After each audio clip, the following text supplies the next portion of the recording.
बिस्मिल्लाहिर्रहमानिर्रहीम। अस्सलामुअलैकुम। Journal news HD में खुशामदीद। मैं हूँ आपके साथ आयशा अहमद। नजर डालते हैं आज के बुलेटिन पर। बुलेटिन में सबसे पहले हारूनाबाद से आपको ब्रेकिंग न्यूज़ दे रहे हैं। सेहत दुश्मन अनासिर के खिलाफ पंजाब फूड अथॉरिटी की बड़ी कार्रवाई।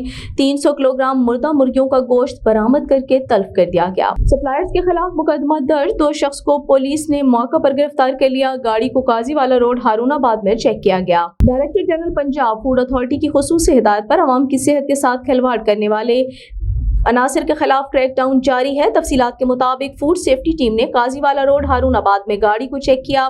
इंस्पेक्शन के दौरान गाड़ी में भारी मिकदार में मुर्दा मुर्गियां पाई गईं। मुर्दा मुर्गियां मार्केट में शवारमा पॉइंट्स पर सप्लाई की जानी थी। सप्लायर्स को मौके से गिरफ्तार करके FIR दर्ज करवा दी गई। इस मौके पर DG Punjab food authority Mohammad Asim Javed का कहना था, इंसानी जानों से खेलने वालों के खिलाफ सख्त कार्रवाई की जाएगी।